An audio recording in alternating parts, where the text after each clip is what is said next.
It started as a barbed wire fence.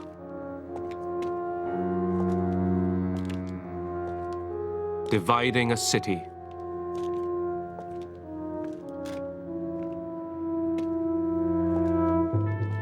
Imprisoning its people.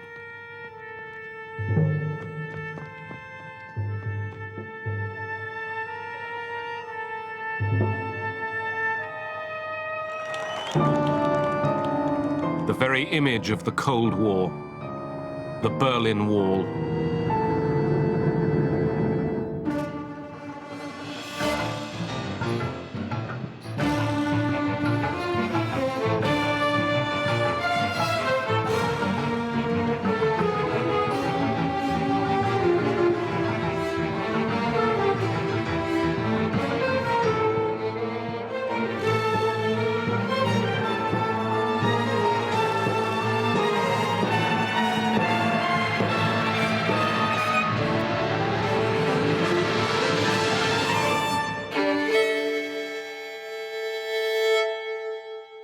Raise your right hand. Memphis, Tennessee, March 1958.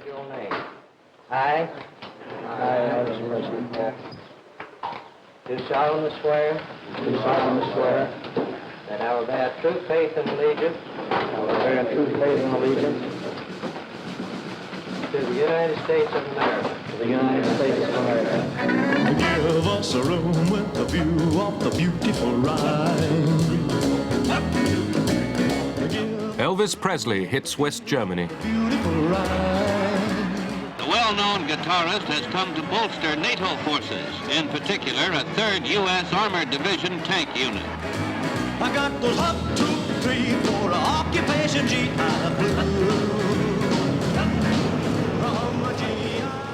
West Germany was NATO's front line along the Iron Curtain.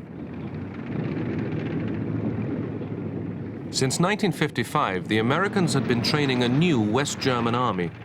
Some thought that could mean a German finger on NATO's nuclear trigger. German rearmament brought back nightmares for many Europeans, above all for the Russians. The new weaponry alarmed East Germany, the German Democratic Republic. Die DDR hat ja nun versucht, verschiedene Angebote zu machen, eine nuklear... The GDR made various offers to prevent the nuclear armament of West Germany, vorzubeugen, aber sie hat da but it found no response, no echo. und darum fühlte sich die DDR The GDR felt directly threatened by tactical nuclear weapons. taktischen Atomwaffen fühlte sich bedroht. It accepted that the Soviet army, stationed on GDR territory, also should arm itself with tactical nuclear weapons. Mit taktischen Atomwaffen. Berlin, deep in East German territory, was under the joint occupation of the former wartime allies. Now in West Berlin, 12,000 British, American and French soldiers were surrounded by 500,000 Soviet and East German troops. Western rights of access were protected by four-power agreement.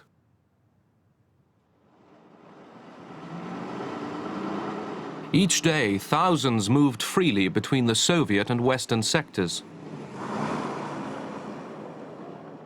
Berlin's open border gave East Germans access to the glittering West, which Soviet and East German leaders wanted to end. West-Berlin immer gefährlicher wurde für die Existenz der DDR und damit auch für die Existenz des Sozialismus. Und daraus West Berlin was becoming increasingly dangerous to the existence of the GDR and the existence of socialism. Khrushchev proposed to create a free city of Berlin with special rights of its own, with its own foreign policy, its own police, and its own symbolic foreign forces. Khrushchev thought that some pressures should be put on the Americans, and the obvious place was West Berlin. So that this was a sort of shock therapy on the part of Khrushchev, I would say. In November 1958, the West rejected Khrushchev's Berlin proposals. Khrushchev now offered East German leader Walter Ulbricht a peace treaty. It threatened Western rights in Berlin. He said that unless agreement were reached, that Berlin would be turned over to the East Germans within 6 months. We regarded that as an ultimatum. Eisenhower felt that the Soviets were doing something that was not really in their interest. His view was that if there were to be actual conflict between the United States and the Soviet Union, it would move quickly to large-scale, all-out conflict where everything would be drawn into it, and that was the danger, that was the risk. A new red threat to West Berlin. Khrushchev's demand that the United States, France, and Britain agree to end the four-power pact governing West Berlin, turning it over to Red East Germany, hints a new and major crisis. The Western powers reacted strongly, affirming their determination to keep the city free. It's an outpost. American Secretary of State John Foster Dulles, seeking common ground for a bargain over Berlin, consulted America's allies. But talks between the West and the Soviet Union led nowhere. The attempt to find a compromise with the Soviets was where we began to get into serious trouble, because any concessions that you made to the Soviets from the Western side would be an erosion of the Western position there. And the Soviets themselves were committed to a situation in Berlin that the Allies could not tolerate. So we were already, I mean, there was no possible outcome, a negotiated outcome that was possible. But the talks persuaded Khrushchev to shelve his Berlin ultimatum and head west. He chose the world's largest aircraft for the journey, Soviet-built. In September 1959, Nikita Sergeyevich Khrushchev became the first Soviet leader to visit America. Khrushchev got what he wanted, which was a visit to the United States and treatment as an equal, and an exchange with Eisenhower, which gave him, I think, a fair idea that probably if he continued without too much provocative actions on the ground, he could get more and more out of the Western side. In talks with Eisenhower, a new spirit of cooperation eased the crisis. But Khrushchev's hopes for a Cold War truce only lasted 6 months. On the eve of a grand peacemaking summit in Paris, an American U-2 spy plane was shot down in Soviet airspace. Khrushchev was enraged. Ну для этого что требуется? Не летайте вы в Советский Союз, не летайте вы в социалистические страны. Уважайте суверенитет и знайте границу. Не знаете границу? Ударим. Ударим, обучим уму-разуму. The summit collapsed before it had even begun.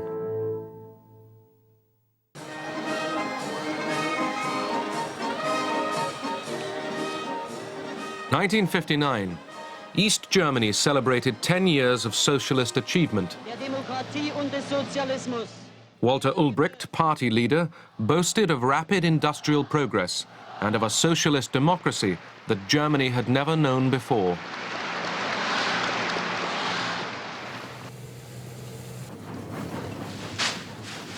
Official films portrayed a paradise for workers and peasants. The reality was shortages and chaos. Private farms were forcibly collectivized, and the state's resources poured into heavy industry at the expense of consumer goods. Obediently, East Germany copied the Soviet model, down to thought control of its people. Und so turnten dann 400 Einwohner Leipzigs gemeinsam mit Walter Ulbricht. East Germany, its leaders claimed, was succeeding through sheer willpower.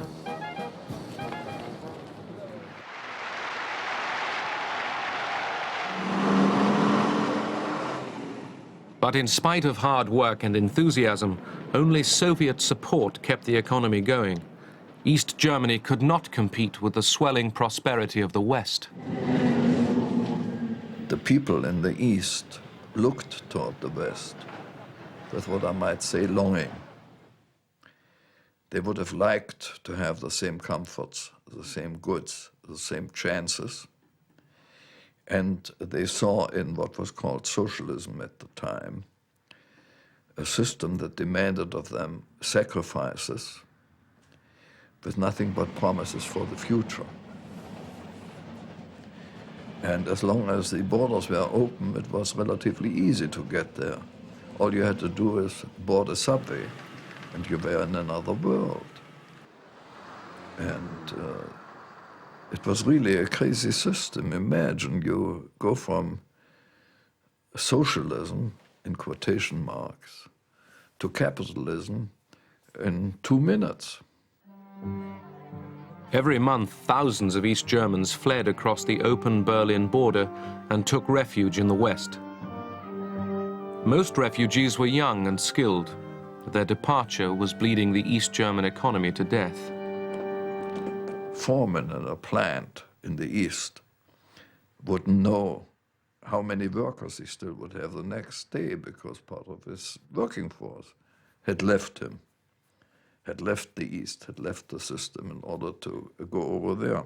And of course, in West Germany, they made every effort that people who came from the East would get jobs and would get comfortable existence.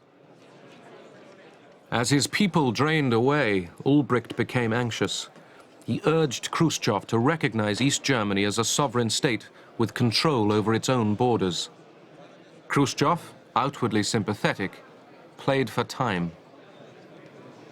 Diese Idee eines separaten Friedens mit der DDR wurde mehr lanciert von Ulbricht. The idea of a separate peace treaty with the GDR was put forward mainly by Ulbricht, who wanted to bind the GDR into fixed treaties and link it politically with other countries.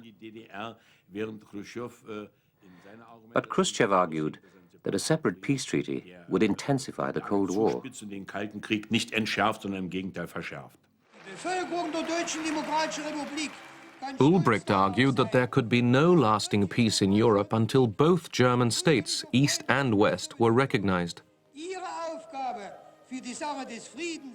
But Moscow was in no hurry. The German question must wait until after the American presidential election.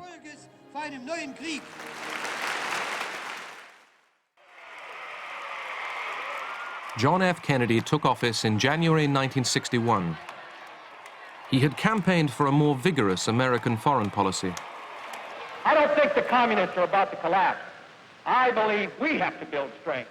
We have to stand for freedom. We have to demonstrate some vigor in our foreign policy. Kennedy agreed to meet Khrushchev at Vienna in June 1961. The president arrived bruised. His invasion of Castro's Cuba at the Bay of Pigs 6 weeks before had failed. Khrushchev concluded that Kennedy was weak. He had decided to bully the new president.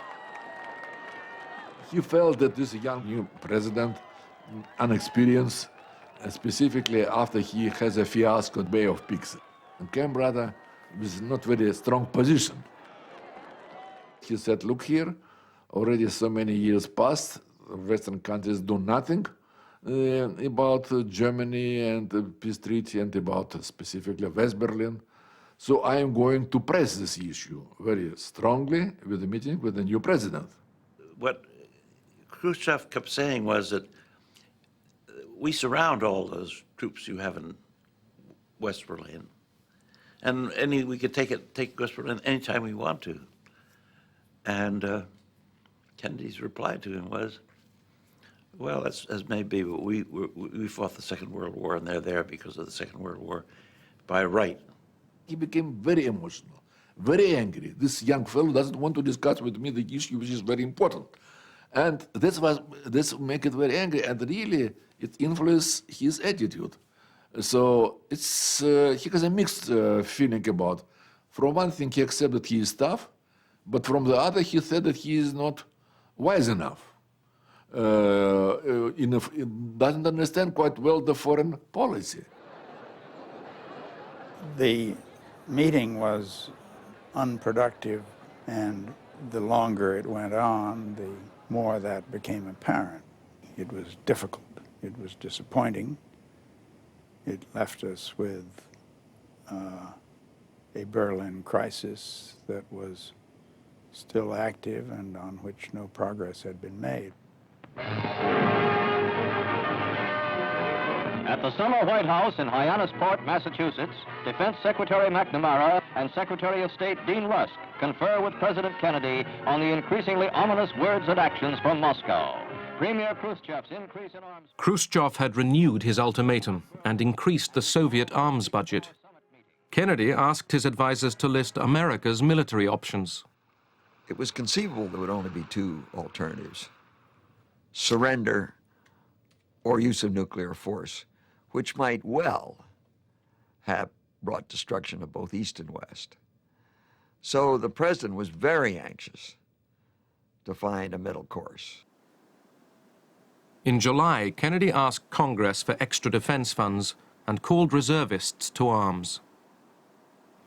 The source of world trouble and tension is Moscow, not Berlin. And if war begins, it will have begun in Moscow and not Berlin. For the choice of peace or war is largely theirs, not ours. Of all the presidents in this Cold War period, I think the nuclear issue bore hardest on Kennedy. He took it very seriously, and he was sometimes afraid that the good Lord had put him on earth to start a nuclear war, really. And he was not about to get out of Berlin, no matter what it took. It would be a mistake for others to look upon Berlin because of its location as a tempting target. The United States is there. The United Kingdom and France are there. The pledge of NATO is there. And the people of Berlin are there. It is as secure in that sense as the rest of us. For we cannot separate its safety from our own. So he made very clear that he is going to defend status of West Berlin and the presence of their troops there. But when he mentioned this one, we noticed one thing, that in his speech he mentioned that the line between West and East Berlin are a line of freedom. And he didn't say anything about the freedom of the movement across this line, East Berlin and West Berlin. It is a fact that we were not going to fight about what the Soviets did on their side of Berlin, and that it is quite likely that Khrushchev was helped to understand that American position by the July speech.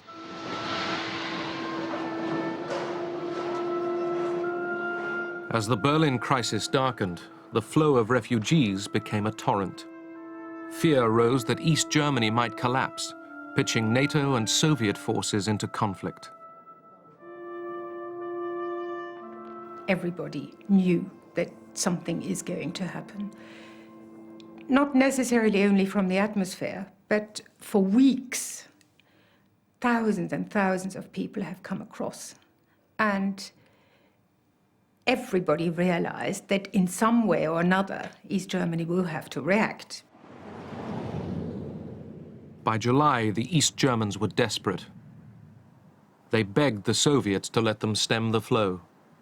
Заявление Ульбрихта в беседе с нашим послом говорило только о следующем. Ulbricht indicated to our ambassador that they were fed up with the promises we'd given them to sign a peace treaty and take control. Promises which had been made in 1958, 59, 60, and again in 1961.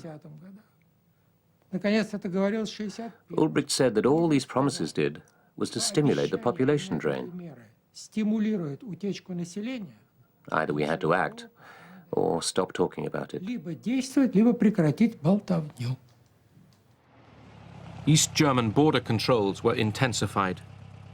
Undetected by Western intelligence, Khrushchev and Ulbricht were planning harsher measures. Sometime later, a reply came back from Moscow. But Nikita Sergeyevich Khrushchev agrees to the closing of the border with West Germany and with West Berlin, and suggests the necessary preparations should be carried out. The National People's Army, the People's Police, the Customs State Security, the Transport Authority were all brought together in the Berlin area.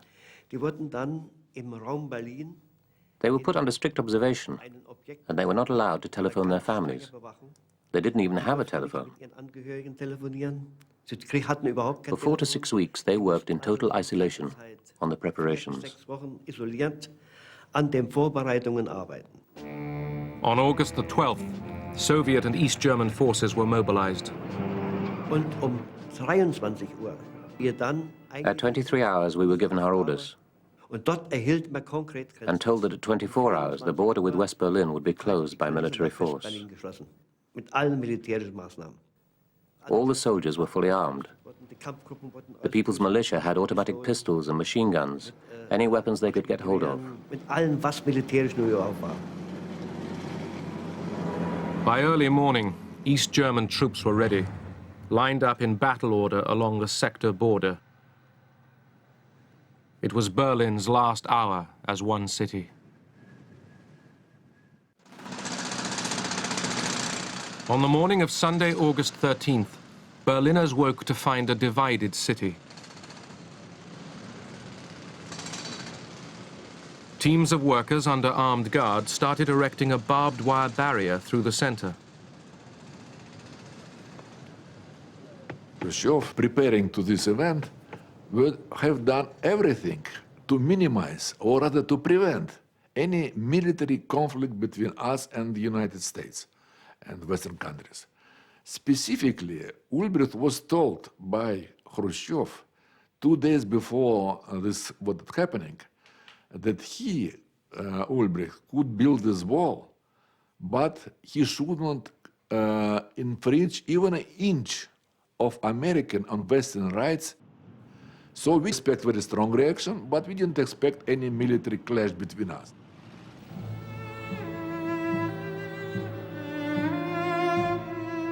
The barrier split Berlin. Families were torn apart. My father actually woke me up and said, you know, they closed the border. It was incomprehensible. You know, it was so strange. And then my mother came in crying, and my elder sister, and we were thinking, you know, how do we get my sister back? My sister that summer had stayed with my aunt just outside of East Berlin. So we all took the S-Bahn, and it was an absolute chaos. It was terrible. People crying, shouting. Some were frightened, some were angry. And I just remember I was so frightened. I thought, we never see my sister. She's lost, so to speak.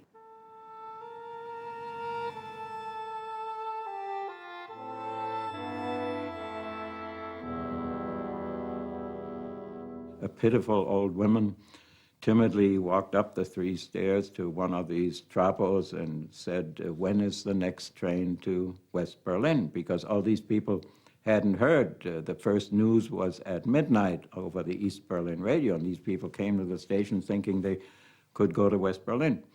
And I'll never forget the sneering tone in which this trapo said to her, none of that anymore, Grandma, you're all sitting in a mousetrap now.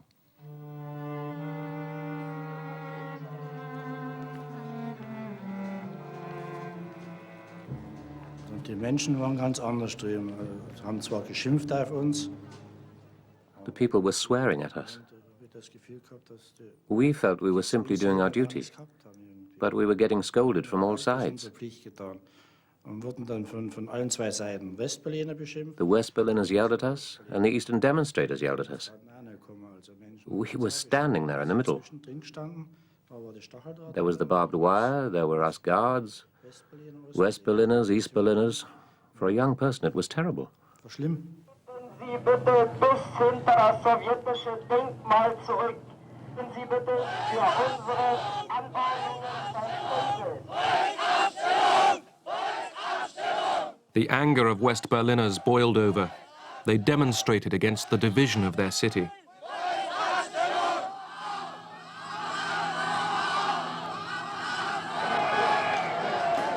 They could not believe that the Western Allies would allow the barriers to remain.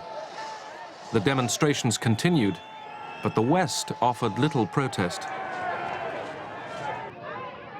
Mayor Willy Brandt tried to calm the crowds. He feared bloodshed if they attacked the barriers. The Allies were unsure how to react. Western rights had not been challenged. Erstmal waren wir wütend. Dann waren wir enttäuscht. We were outraged Der Bürgermeister hatte nicht mal geschafft, and also disappointed. die Kommandanten dazu zu bewegen, The mayor didn't manage to persuade the Allied commanders to make even a small protest. auszusprechen. People were not clear what exactly was going on. It was almost 12 hours before it really registered that this was going to be a total sealing of the inner sector borders. Nobody was quite sure what to do about the subject, what exactly was the scope of it. The focus of all of the planners had been on the threat, the possible necessity of having to take military action to block a Soviet move on Berlin. And here suddenly everybody was relieved to find out that the Soviets had found a way to resolve their problem with the refugees in a way that did not affect Allied rights. For the Allies, the closed border stabilized the tense Berlin situation. It was ordinary Berliners and their families who paid the price. In East Berlin, one soldier saw his last chance to escape. Dann war die 14 Uhr, habe ich meine Gruppe eingeteilt. Ich war ganz At 2 o'clock, I assigned tasks to my soldiers. überall jemand war, das I was in front, and I spread the others out so that it wouldn't look suspicious. Nobody noticed anything. von 14 bis 16 From 2 until 4 o'clock, I was thinking about the situation and wondering what was the right decision. Man verlässt I would have to leave my parents and my sister. Aber ich habe dann den Entschluss gefasst. Finally, I took the decision. Gegen 16 Uhr. I jumped over the barbed wire at 4 o'clock. Then I was in the West, and they received me with a great cheer. Bin mit Hallo empfangen. I was the first. War der Erste.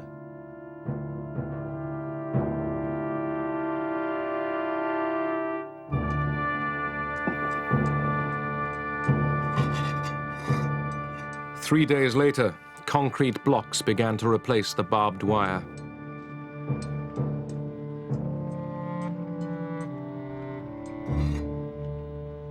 Along the sector boundaries rose the Berlin Wall, carving the city in two.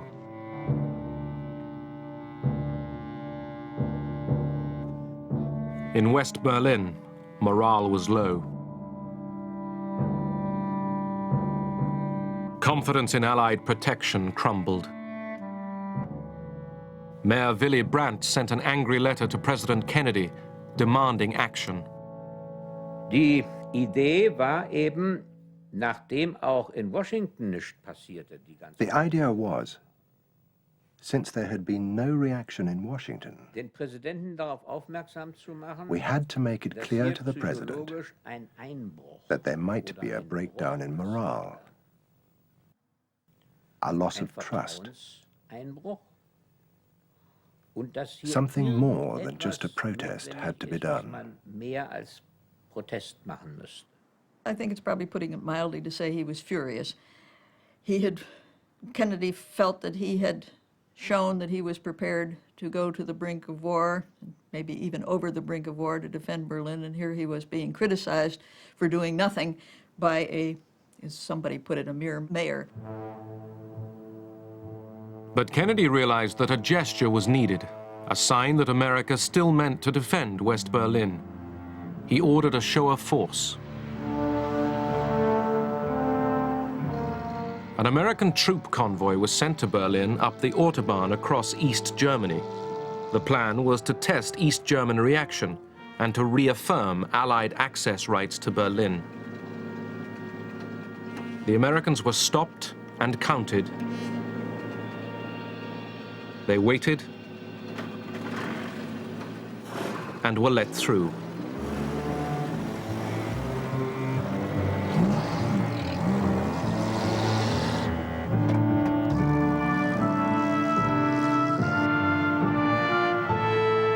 The troops arrived safely.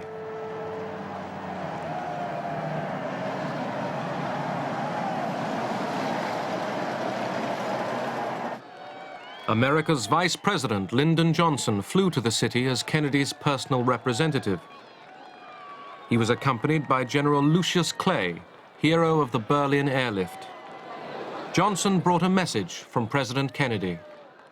He wants you to know that the pledge he has given to the freedom of West Berlin and to the rights of Western access to Berlin is firm.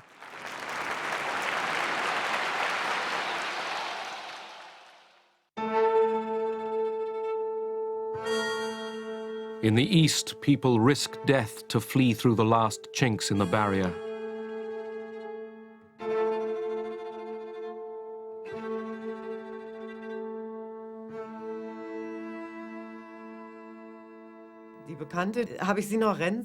All of a sudden, I saw my friend running, and I said to myself, "Oh my God, you're not going to make it."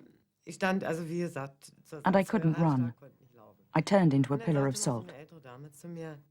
And an elderly woman said to me, "Go, girl, run too.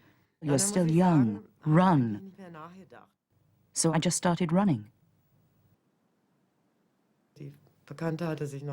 My friend had hurt her face, but I'd only ripped my sweater. Apart from that, I wasn't hurt. We were incredibly happy. We laughed and cried. We'd just made it. Many more made an impulsive dive for freedom. Und eines Tages kam nicht nach Hause. One day he didn't return home. I was waiting and waiting. He didn't come during the night or the next day, and I thought, what has happened? And then my brother-in-law came. Don't you know, he said, he's in the West. My whole world collapsed. I had to collect his things from work. It was like collecting the belongings of a dead person. Later, Heinz Carstens helped his wife to escape.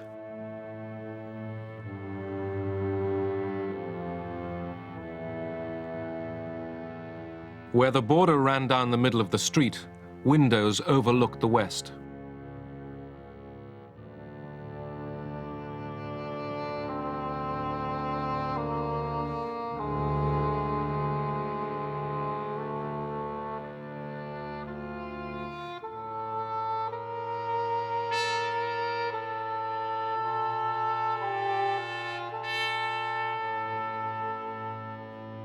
Helping people escape became a routine assignment for West Berlin's fire brigade.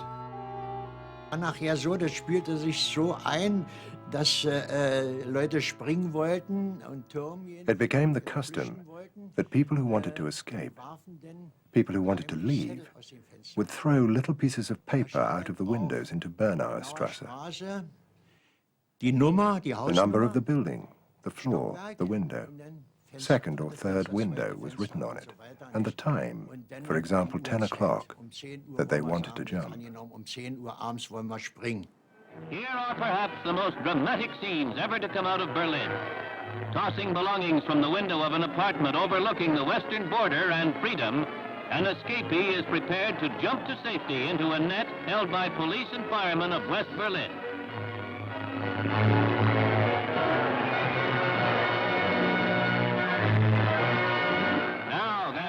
A rescue episode that is even more extraordinary. An attempt is being made by sympathetic Germans to assure the escape of a brave woman. While communist police try to pull her back through the window, below there is freedom's grip. A blood-chilling sequence that the News of the Day camera follows to its dramatic conclusion.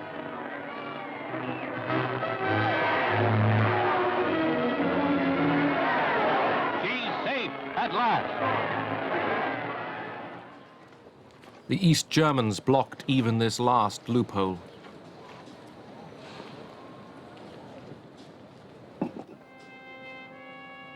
People swam lakes and canals, clung under trains, hid in cars, climbed barriers under fire. Hundreds failed. Many died.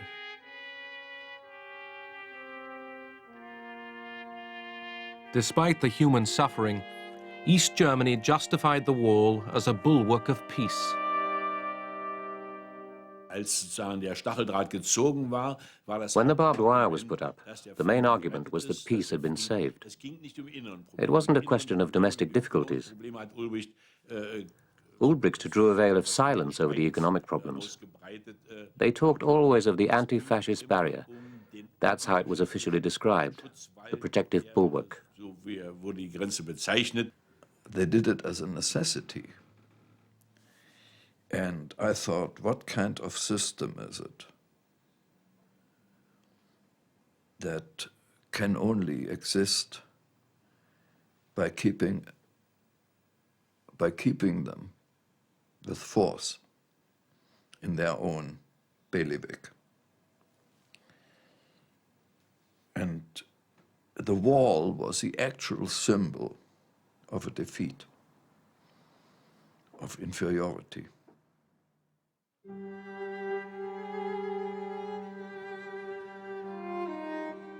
Escapes went on. Killings went on. Telephone lines were cut. Now the two cities could no longer talk.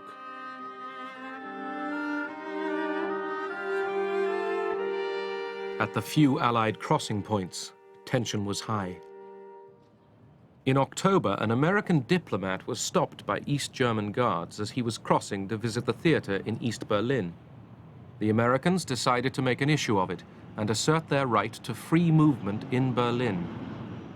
Lucius Clay was back on the scene. Clay's calculation was that the Soviets were responsible for East Berlin, not the East Germans, and he was determined that the Soviets would recognize their responsibility there. To test East German reaction, Clay ordered armed American soldiers to escort vehicles back and forth across the border at Checkpoint Charlie. He once told me, he said, I learned early in the game of dealing with the Russians, if the Russians understand one thing, and that's force, that's strength. You must never negotiate or deal with the Russians without having a position of strength. To underline his point, Clay moved tanks up to the checkpoint.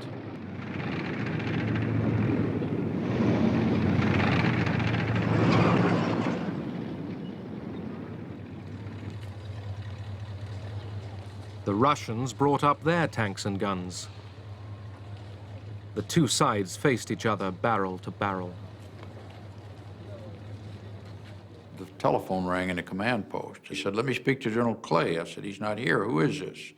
He said, this is the military police officer at Checkpoint Charlie. He said, holy Christ, he said, the Russians have rolled in here in force. He said, they've got tanks.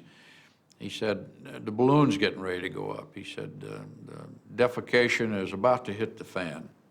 The situation was dangerous.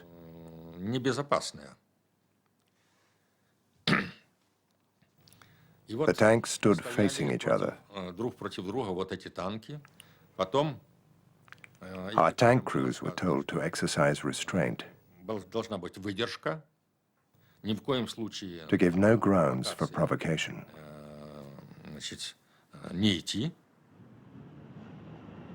The dead seriousness of it became more intense with each hour.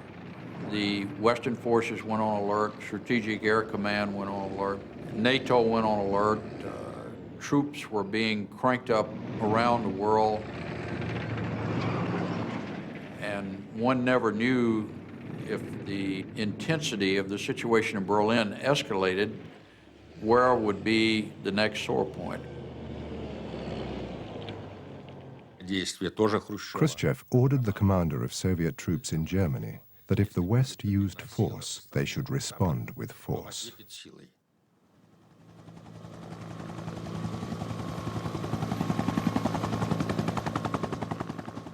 Я как раз сидел в генеральном штабе, когда проходил съезд. I had a phone by one ear receiving information from Soviet military headquarters in Germany. Информацию из группы войск Германии. И вторая... The other phone was connected to the Kremlin. As soon as I got the information, I reported to the Kremlin what was happening at Friedrichstrasse. На КПП у Фридрихштрассе. President Kennedy had sent a message to Khrushchev through a new private channel that had been established only a month earlier for a back channel between the White House and Khrushchev, and that President Kennedy had asked Khrushchev to take the first move. The Americans sent a message. It said, in order for us to move our tanks without losing face, you should move your tanks back to a certain distance.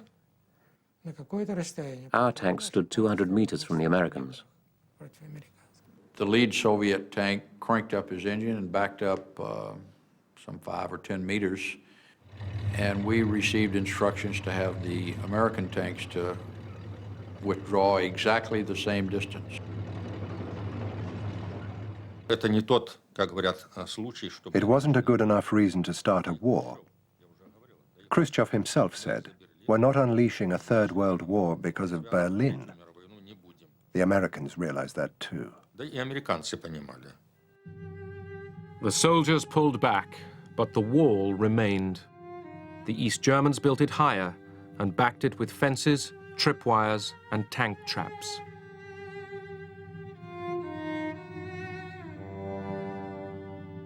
During the first year, 50 Germans died trying to cross to the west. One of them was 18-year-old Peter Fechter. The Americans gathered, the soldiers gathered on one side, not doing anything. And on the other side, the GDR, the Vorpost, the police there, was standing on their side, not doing anything. And this young man was huddled. I remember he was lying like an S shape. And first he screamed, he cried, he shouted for help. And as the hours went on, his voice got weaker and weaker.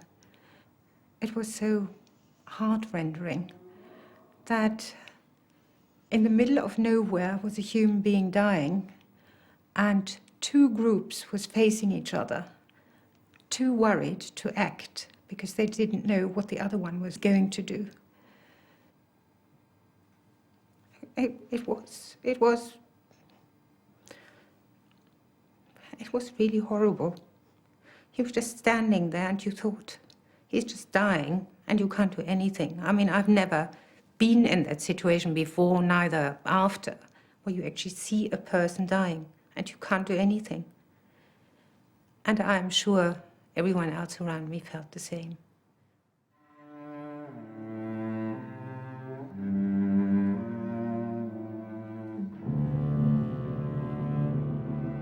The wall was the supreme symbol of the Cold War's cruelty and Europe's division. Its message was a bitter one. Whatever happened beyond that line, the West might lament, but would not interfere. The wall was a way out, really, for Khrushchev. And although the Berlin affair continued to be discussed, it was no longer in a state of crisis as it had been before the wall.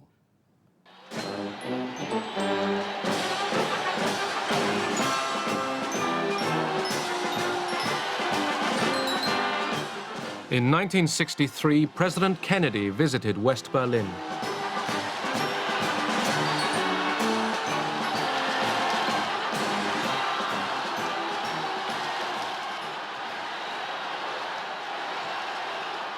Freedom is indivisible.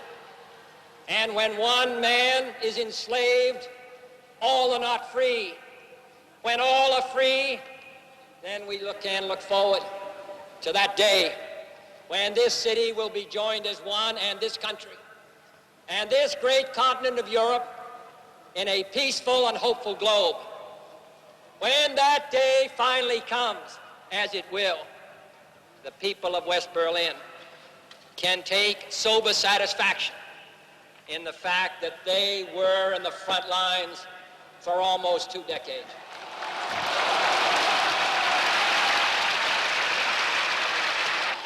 All free men, wherever they may live, are citizens of Berlin.